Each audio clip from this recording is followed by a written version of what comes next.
سلیم صاحب اس وقت اپنے گھر کے صحن میں ہی بیٹھے تھے، بار بار کمرے کے بند دروازے کی جانب دیکھتے اور پھر آسمان کی جانب ہتھیلی کب سے کھلی تھی۔ دعا کے لیے دونوں ہاتھ بلند تھے، کہنے لگے میرے اللہ مجھے نیک اولاد عطا کرنا، میری بیوی کی لمبی زندگی کرنا۔ اس اولاد کے لیے ہم نے بہت منتیں مرادیں مانی ہیں، کیا کیا نہیں دیکھا۔ جس طرح دائی بتا رہی ہے، اگر کوئی مسئلہ ہو گیا تو کیا بنے گا۔ یہ اس وقت کی بات تھی جب ہسپتال عام نہیں تھے۔ اگر ڈیلیوری کا وقت آ جاتا تو دائیاں ہی مشہور ہوا کرتی تھیں، اور ایسے معاملات پر ہر گلی سے دائیاں نکل آتیں جو ڈیلیوری کے وقت عورت کے ساتھ موجود ہوتی تھیں۔ جس دائی نے رقیہ کا چیک اپ کیا تھا، اس نے یہی کہا تھا کہ ڈیلیوری کے وقت کچھ بھی مسئلہ ہو سکتا ہے، بچے اور ماں کی جان کو خطرہ بھی ہو سکتا ہے، اس لیے بہتر ہے کہ ہسپتال جا کر ہی تم اپنی ڈیلیوری کروانا۔ لیکن جو سرکاری ہسپتال یہاں سے کچھ دوری پر موجود تھا، وہاں پر جانے کے لیے اس علاقے میں گاڑیاں موجود ہی نہیں تھیں۔ اگر ایسے موقعوں پر گاڑیوں کا انتظام کیا جاتا یا گاڑی بک بھی کروائی جاتی تو 1.5 سے 2 گھنٹے وہاں پر پہنچتے پہنچتے لگ جاتے، اور پھر ایسے موقعوں کا پتہ بھی نہیں ہوتا کب اللہ تعالیٰ کی طرف سے حکم آ جائے۔ سلیم صاحب دعا کے لیے ہاتھ بلند کیے ہوئے تھے کہ جب انہیں ایک بچے کی رونے کی آواز آئی۔ بچے کی رونے کی آواز سن کر ان کے دل کی دھڑکن مزید تیز ہو چکی تھی، آنکھوں سے آنسو خوشی سے بہنے لگے تھے، مسلسل رو رہے تھے کہ جب دائی باہر آئی اور بچہ لا کر سلیم صاحب کی گود میں رکھ دیا، کہنے لگی مبارک ہو، اللہ تعالیٰ نے تمہاری سن لی، تمہیں چاند سے بیٹے سے نوازا ہے۔ سلیم صاحب نے فوراً بچے کو اپنے سینے سے لگا لیا اور چومنے لگے، کہنے لگے رقیہ تو ٹھیک ہے نا، اسے تو کچھ نہیں ہوا۔ دائی کہنے لگی کہ فکر مت کرو، ارے جتنی تم نے دعائیں کی ہیں نا، تمہاری بیوی اور بچے کو کچھ ہو بھی نہیں سکتا۔ ارے یہ جو دائی نسرین ہے نا، اس کی سگی بھانجی ہسپتال میں نرس لگی ہوئی ہے، تبھی وہ اس طرح کی باتیں کرتی ہے تاکہ سارے کیس ہسپتال میں جائیں اور اس نسرین کی بھانجی کی تنخواہ اچھی ہو جائے، بس اس سے زیادہ اور کچھ نہیں ہے۔ سلیم کو ان باتوں سے فرق نہیں پڑتا تھا، وہ خوشی خوشی اپنے بیٹے کو سینے سے لگائے کمرے میں گیا تھا جہاں پر اس کی بیوی موجود تھی۔ دونوں بہت خوش تھے، اپنے بیٹے کی پرورش کرنے لگے، جو بھی بچے کو دیکھتا یہی کہتا کہ چاند کا ٹکڑا ہے۔ بیٹے کا نام انہوں نے احمد رکھا تھا، اور احمد کی پرورش بھی بالکل یوں کی تھی کہ اس کی آنکھ میں ایک آنسو تک نہ آنے دیا۔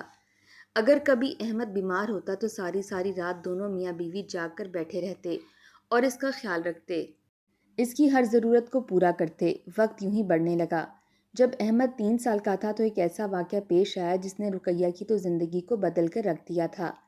عید کا موقع تھا اور تینوں ہی عید کے موقع پر اپنے رشتہ داروں کے ہاں سے مل کر واپس گھر کی جانب آ رہے تھے۔ ویسے تو وہ رکشے پر ہی سفر کیا کرتے تھے، لیکن آج چونکہ سڑکیں خالی تھیں اور موسم بھی اچھا تھا، اس لیے رقیہ کہنے لگی کہ ہم پیدل چل کر جائیں گے، موسم بہت اچھا ہے۔ یوں وہ دونوں میاں بیوی باتیں کرتے ہوئے جا رہے تھے۔ سلیم صاحب ایک کال کرنے کے لیے رکے تو رقیہ اور احمد دونوں اس سے کچھ قدم آگے جا کر چلنے لگے۔ سلیم صاحب نے جب اپنی بیوی اور بچے کو دیکھا تو بے ساختہ اللہ تعالیٰ کا شکر ادا کیا تھا، لیکن شاید آج ان کی ایک آزمائش بھی ہونے والی تھی۔ سڑک پر چلتے چلتے وہ اس مقام پر آ گئے جہاں پر سڑک کے بائیں جانب ایک بہت بڑا نالا موجود تھا، اور نالے کے آس پاس بہت زیادہ کچرا بھی اکٹھا کیا گیا تھا۔ وہ نالا اتنا گہرا تھا کہ اس میں آج سے پہلے جو بھی گرا تھا بچ نہیں پایا تھا۔ دونوں ماں بیٹا وہاں سے گزر رہے تھے کہ جب احمد کی نظر نالے کے ایک جانب کو پڑے ہوئے کچرے پر پڑ گئی۔ کچرے میں ایک کھلونا پڑا تھا جو کہ مٹی سے اٹا تھا، لیکن پھر بھی دیکھنے میں اچھا خاصا معلوم ہوتا تھا۔ احمد نے اس کھلونے کو دیکھا تو فوراً اپنی ماں سے ضد کرنے لگا کہ مجھے چھوڑو، مجھے جا کر وہ کھلونا لینا ہے۔ رقیہ نے جب بچے کو دیکھا تو فوراً اس جانب کو دیکھنے لگی، کہنے لگی ارے بیٹا، اس کچرے میں تمہیں کون سا کھلونا نظر آ گیا؟ کوئی کھلونا نہیں ہے، تمہارے تو اتنے اچھے صاف ستھرے کھلونے گھر میں پڑے ہیں، تم اس کھلونے کا کیا کرو گے؟ لیکن تبھی احمد ضد کرنے لگا، ضد کر کے کہنے لگا کہ نہیں امی، مجھے وہی کھلونا چاہیے، دیکھو تو وہ کیسے گندا ہو گیا ہے۔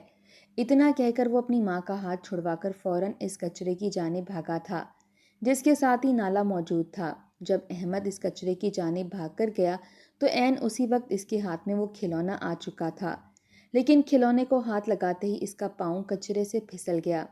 کچرے سے پھسلنا تھا کہ وہ سیدھا نالے کی جانب جانے لگا۔ رقیہ چلا اٹھی تھی، چلا کر فوراً اپنے بیٹے کی جانب بڑھی، اس سے پہلے کہ وہ بیٹے کو پکڑتی۔ بیٹا نالے میں گر چکا تھا۔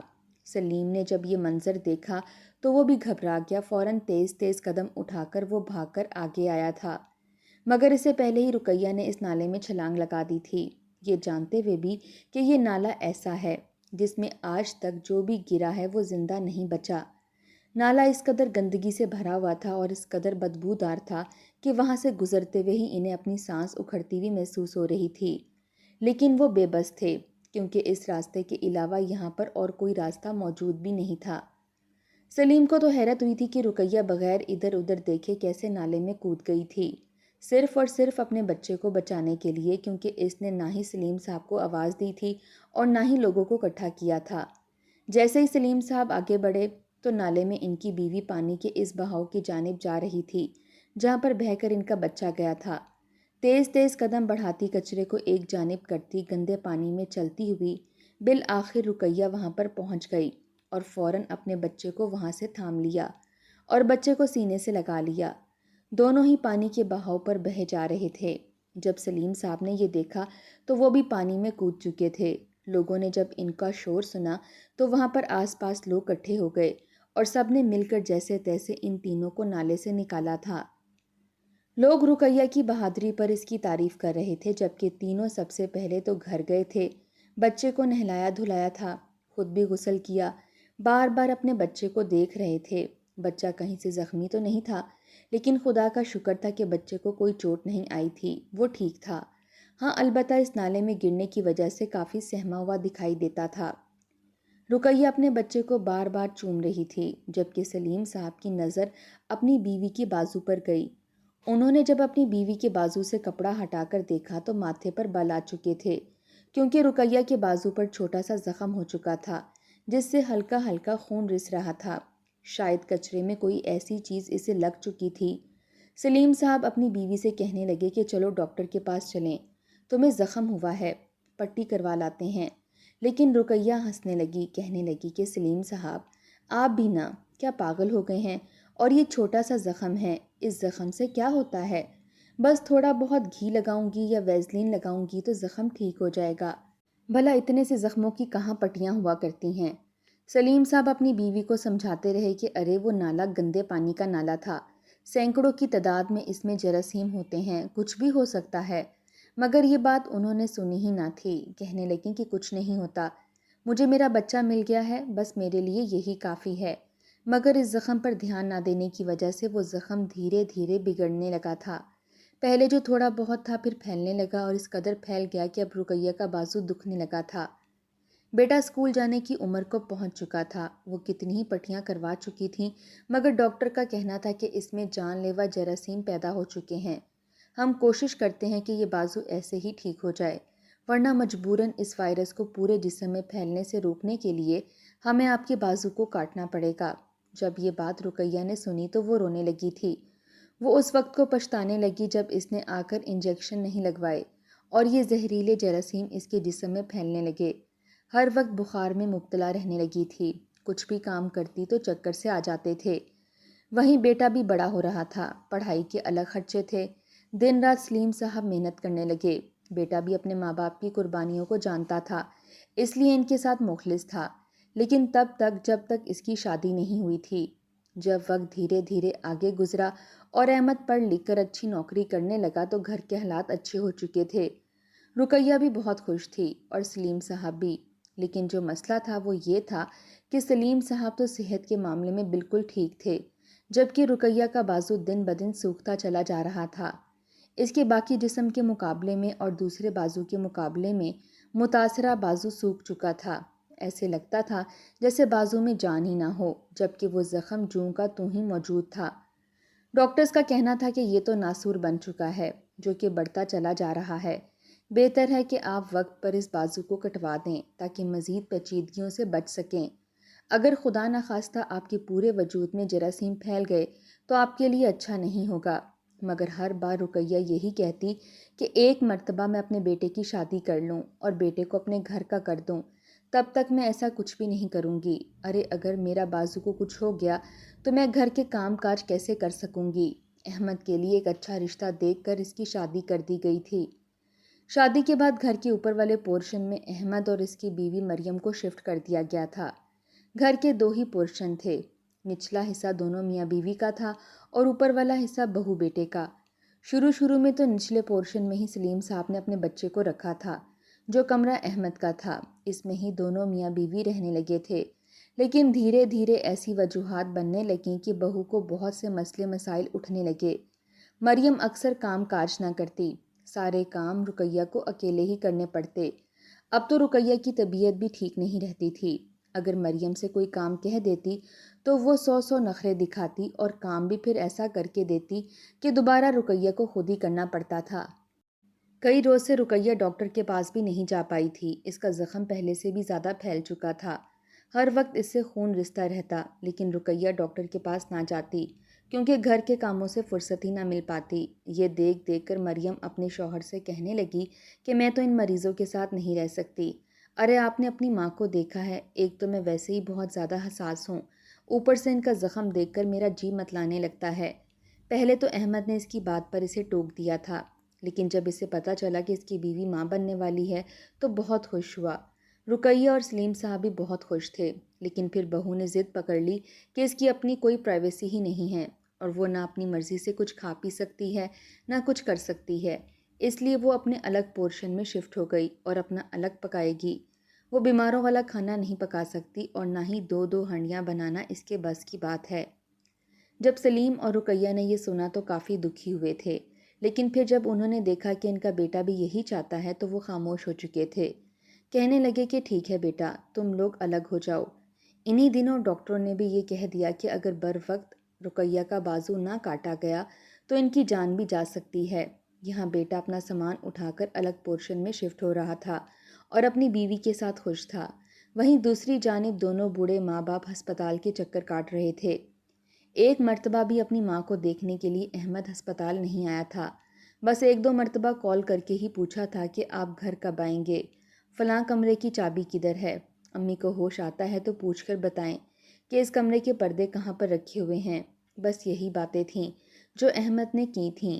رقیہ کا بازو کٹ چکا تھا، جب اسے ہوش آیا تو اپنے شوہر کو اپنے سامنے دیکھا، اپنے شوہر کا ہاتھ پکڑ کر کہنے لگی کہ احمد کہاں ہے؟ احمد نہیں آیا؟ اسے بتاؤ کہ مجھے ہوش آ گیا ہے، اسے یہاں میرے پاس لے کر آؤ، میں اسے دیکھنا چاہتی ہوں۔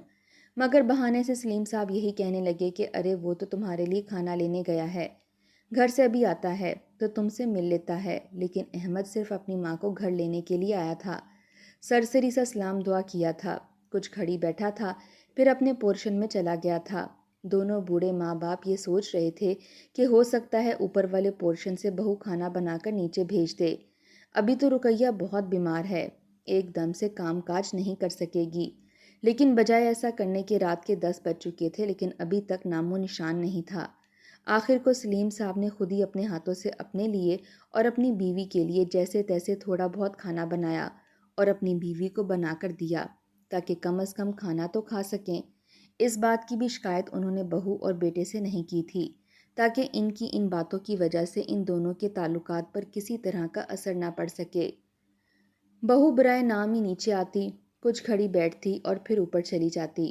کچھ وقت لگا تھا مگر رقیہ بہتر ہو چکی تھی، ایک ہاتھ سے ہی اپنے گھر کے سارے کام کاج کرنے لگی، جس میں سے کافی دقت کا سامنا کرنا پڑتا، لیکن کبھی اپنی بہو سے سوال نہیں کیا تھا کہ کیا مجھے فلاں کام کر دو گی، کیا میری مدد کروا دو گی۔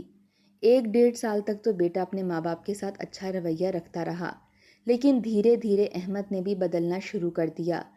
پہلے جو 2 گھڑی آ کر اپنے ماں باپ کے پاس بیٹھ جاتا تھا، اب آتا اور سیدھا اوپر والے پورشن میں چلا جاتا۔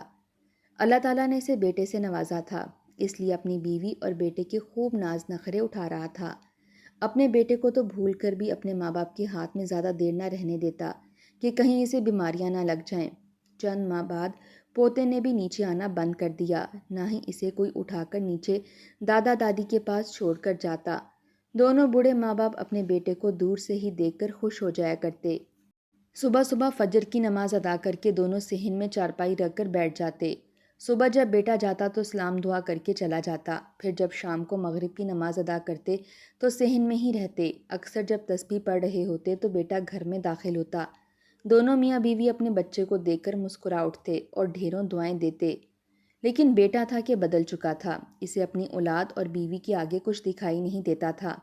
اب اگر کسی روز وہ اپنے بیٹے سے حال احوال پوچھتے یا خیریت طبیعت کا پوچھتے تو آگے سے بیٹا تڑخ کر جواب دینے لگا، کہنے لگا کیا نظر نہیں آ رہا کہ ٹھیک ہوں، یا آپ لوگوں کو میں ٹھیک اچھا نہیں لگتا؟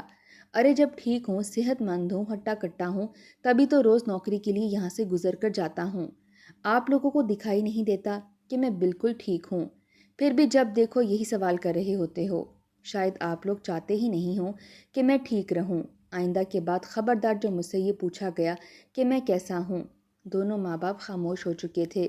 بیٹے کی اس بات پر آنکھوں سے آنسو بہانے لگے، لیکن پھر بھی خاموش رہے۔ یہ دیکھ کر مریم کی ہمت اور بڑھی تھی۔ ایک روز اپنے شوہر سے کہنے لگی کہ بچے بڑے ہو رہے ہیں، بار بار سیڑھیوں کی طرف چلے جاتے ہیں، اگر سیڑھیوں سے گر گئے نا تو پتہ نہیں کیا ہو جائے گا۔ تم اپنے ماں باپ سے کہو کہ اوپر والے پورشن میں آ جائیں، ہم نیچے والے پورشن میں شفٹ ہو جاتے ہیں۔ بچے کھیلنا چاہتے ہیں، وہاں پر نیچے صحن ہے، لاؤنج ہے، اوپر کا حصہ تو بہت تنگ ہے، بھلا ہم لوگ کیسے گزارا کر سکتے ہیں؟ احمد نے اپنی بیوی کی بات سنی تو فوراً نیچے آیا اور اپنی ماں سے کہنے لگا کہ بس آپ لوگ اوپر والے حصے میں شفٹ ہو جائیں، نیچے ہم لوگ رہیں گے۔ یہ سن کر سلیم صاحب بیٹے سے کہنے لگے کہ بیٹا، ہم لوگ اوپر کیسے رہیں گے؟ میرے گھٹنوں میں ہر وقت درد رہتا ہے، ٹھیک سے چلا بھی نہیں جاتا، یہاں سے مسجد تک جاتا ہوں تو سانس اٹک جاتا ہے، روز سودا سلف لانا ہوتا ہے، سامان لانا ہوتا ہے، باہر لوگوں سے ملنے جانا ہوتا ہے، اگر بار بار سیڑھیاں اترتا رہوں گا تو ایسے کیسے چلے گا؟ لیکن احمد پر کسی بات کا اثر ہی نہ ہوا۔ مجبوراً اپنے بیٹے کی بات سن کر دونوں میاں بیوی اپنا سامان باندھے اوپر چلے گئے۔ ایک ہاتھ سے کام کرتے ہوئے رقیہ کو بعض دفعہ مشکلات بھی پیش آ جایا کرتیں، لیکن اس کے باوجود اس نے اپنی بہو سے کبھی سوال نہیں کیا تھا۔ جانتی تھی کہ اگر وہ بہو کو کچھ کہے گی تو بہو اس کی مدد نہیں کرنے والی۔ پوتے پوتیاں ذرا بڑے ہوئے تو دادا دادی انہیں کھیلتا دیکھ کر خوش ہو جاتے، اگر انہیں اپنے پاس بلاتے، انہیں کچھ دینے کی کوشش کرتے تو وہ اپنے دادا دادی سے بھی بدتمیزی کر جاتے تھے۔ ماں باپ بجائے منع کرنے کے انہیں اور ڈھیل دینے لگے تھے، کہتے تھے کہ بچے ہیں، خود ہی سدھر جائیں گے۔ ایک روز احمد کے چھوٹے بیٹے نے زمین سے مٹی اٹھا کر کھانا شروع کر دی تو رقیہ نے دیکھ لیا، تیز تیز سیڑھیاں اتر کر آئی اور صحن میں بیٹھے ہوئے پوتے کے منہ پر تھپڑ مار دیا۔ ڈانٹ کر کہنے لگی کہ کیوں کھا رہے ہو یہ مٹی؟ آئندہ کے بعد اگر مٹی کھائی تو اور زیادہ ماروں گی۔ بچہ منہ کھول کر بے تحاشا رونے لگا تھا۔ مریم اندر سے بھاگ کر آئی اور وویلا مچا دیا کہ کس حق سے مارا ہے میرے بچے کو؟ ارے تم ہوتی کون ہو میرے بچے پر ہاتھ اٹھانے والی؟ عین اسی وقت احمد بھی گھر میں داخل ہوا تھا۔ بچے کو روتا دیکھ کر اور بیوی کو بھی پریشان دیکھ کر کہنے لگا کہ کیا ہوا ہے، اس قدر شور کیوں ہو رہا ہے؟ بچہ فوراً اپنی ماں سے اپنے باپ کے پاس آیا اور روتے ہوئے کہنے لگا کہ دادی نے مجھے مارا ہے، میں تو یہاں پر بیٹھ کر کھیل رہا تھا۔ اتنا سننا تھا کہ اگلے ہی پل ایک زناٹے دار تھپڑ احمد اپنی ماں کے منہ پر مار چکا تھا۔ کہنے لگا تو ہوتی کون ہے میرے بچے پر ہاتھ اٹھانے والی؟ تجھے کس نے حق دیا ہے کہ میرے بچے کو مار؟ دفع ہو جاؤ اپنے پورشن میں، میرے بچے ہیں، جو مرضی کرتے پھریں، تمہیں کیا ہے؟ دونوں میاں بیوی ہی رقیہ سے لڑنے لگے تھے۔ رقیہ اپنے بچے سے مار کھا کر روتی سسکتی اپنے کمرے میں آ چکی تھی، نہ ہی اسے کھانے پینے کی سوچ رہی تھی نہ ہی کسی اور چیز کی۔ کتنی ہی دیر بیٹھ کر روتی رہی۔ جب سلیم صاحب گھر آئے، اپنی بیوی کو یوں روتے دیکھا تو وجہ پوچھنے لگے، لیکن جب گال پر انگلیوں کے نشان دیکھے تو گھبرا سے گئے۔ کہنے لگے کیا ہوا ہے؟ تو کہنے لگی کچھ نہیں، بس بیٹے کی طرف سے انعام ملا ہے، شاید وہ انعام جو میں نے اس کی جان بچانے کی خاطر گندے نالے میں چھلانگ لگائی تھی اور جس کی بدولت میں نے اپنا بازو کھو دیا، میرے بیٹے نے مجھے تھپڑ مار کر اسی چیز کا انعام دیا ہے کہ آخر کیوں میں نے اس کی جان بچائی۔ اتنا کہہ کر وہ سلیم صاحب کے گلے لگ کر پھوٹ پھوٹ کر رونے لگی۔ سلیم صاحب تو غصے میں آ چکے تھے، نیچے آ کر اپنے بیٹے اور بہو کو بہت زیادہ باتیں سنائیں۔ بہرحال اس کے باوجود ان دونوں پر کوئی اثر نہیں ہوا تھا۔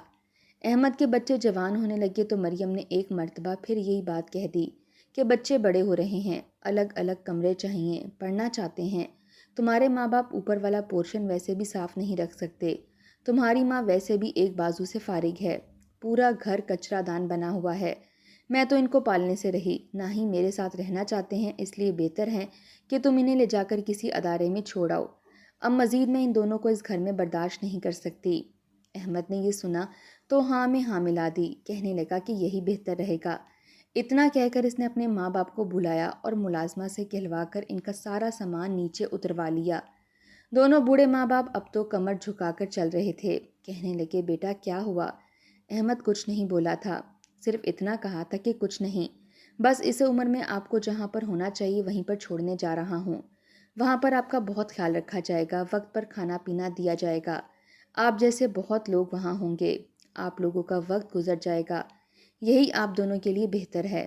اتنا کہہ کر اس نے اپنی گاڑی نکالی اور اپنے ماں باپ کو بٹھا دیا اور فلائی ادارے میں لے گیا۔ اپنے ہاتھوں سے اپنے ماں باپ کو وہاں پر چھوڑا تھا۔ دونوں بوڑھے ماں باپ سامنے بیٹھے کتنے ہی اپنے جیسے بوڑھے والدین کو دیکھ رہے تھے، اور پھر انہوں نے پلٹ کر اپنے بیٹے کی جانب دیکھا۔ رقیہ کپ کپاتے ہوئے ہاتھوں سے اپنے بیٹے کی گال پر ہاتھ پھیر کر بولی تھی، بیٹا بس تجھے اتنی ہی دعا دوں گی کہ تیری اولاد کبھی تیرے ساتھ وہ سب نہ کرے جو کچھ تو نے اپنے ماں باپ کے ساتھ کیا ہے۔ احمد کا وجود ایک پل کو کسی نے جھنجھوڑ دیا تھا، مگر سلیم صاحب رقیہ رکے نہیں تھے، بلکہ ایک دوسرے کا ہاتھ تھام کر لڑکھڑاتے چڑھتے سامنے ایک بینچ پر جا کر بیٹھ گئے۔ احمد کتنی دیر وہاں پر کھڑا رہا، کچھ کہنا چاہتا تھا، لیکن رقیہ اور سلیم نے بھول کر بھی اس کی جانب نہ دیکھا۔ جہاں پر احمد کھڑا تھا، کتنے ہی گناہوں کا بوجھ اپنے کندھوں پر لاد کر احمد اس فلائی ادارے سے نکل آیا تھا۔